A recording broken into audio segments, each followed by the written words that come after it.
This is video 3 here on creating that graph that I wanted you guys to start last week. There was a video last week. I'm going to create a new one today. So here is your data table. James, could you turn the lights on, please? I see it's really nice, but I need the lights on over here so I can see my notes. Can you please go turn the lights on? Thank you.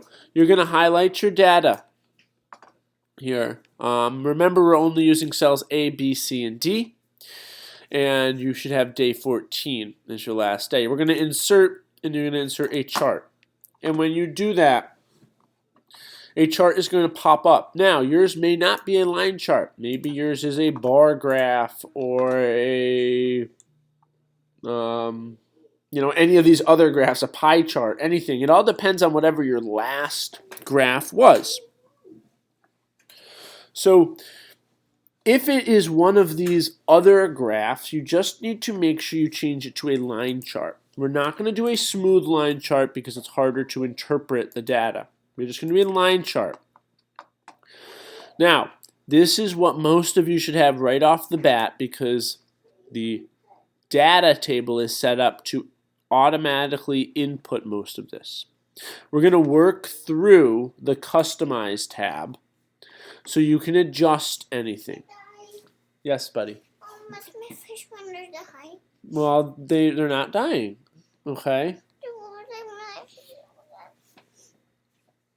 And when you click on a portion of your graph, okay, say the title, and you want to change that, rather than going through here, if you click on it, it will automatically bring up the right tab, okay?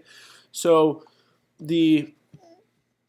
let's say you want to change the legend, okay? You click on that, or maybe your data points, okay? Or maybe down here, this axis. It will automatically change. Please stop that, James. It will automatically change to the right Customize tab.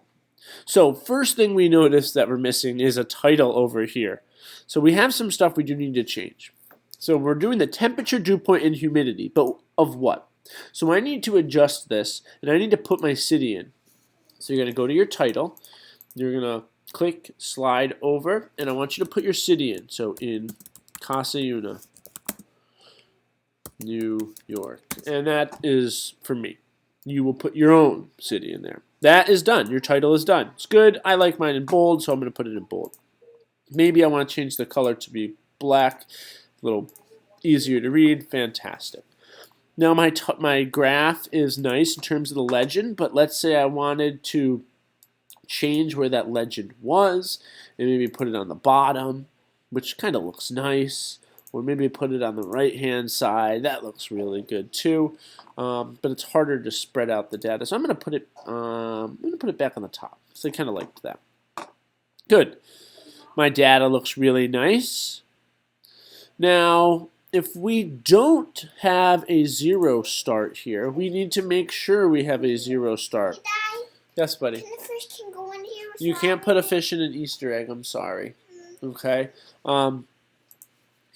When we click on the axis data series here, we want to make sure it starts at 0. We don't see 0. And when I did this, it popped up the horizontal axis and put my minimum value as 0.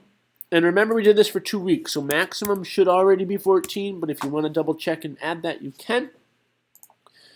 And we look at our graph. Now we start at 0. The day, that's fine.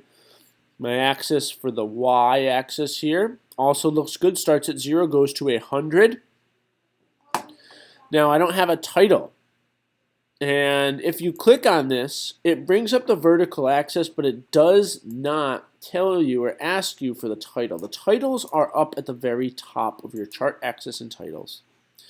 If I want the vertical axis title, I just need to go to chart axis and titles. I need to change this to the vertical axis, and I'm going to put in the term value because this axis really is in degrees Fahrenheit to represent temperatures, or it's in percent to represent the humidity or the percent of the air that is filled with water vapor.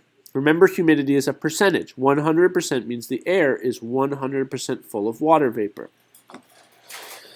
Now, Other than that, most of your information should be all set here.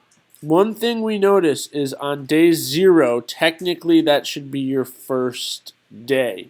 So maybe adjusting that to day 1, even though it should start at 0, that's a proper graph, if we adjust it to 1, then we won't have this line break. Is that necessary? Not really, because remember we're just using the data that we collected, and anytime we create a line graph, we only connect the data points for data we collected. Day 0 technically is your first day. We just don't want to call it day 0 in our data table. So, with that said, you have 2 options. I will allow you to leave it broken here and just understand that this is day 1. Or you can adjust the data. So go again to click here and change your minimum to 1. And if you do that, now your graph looks like this.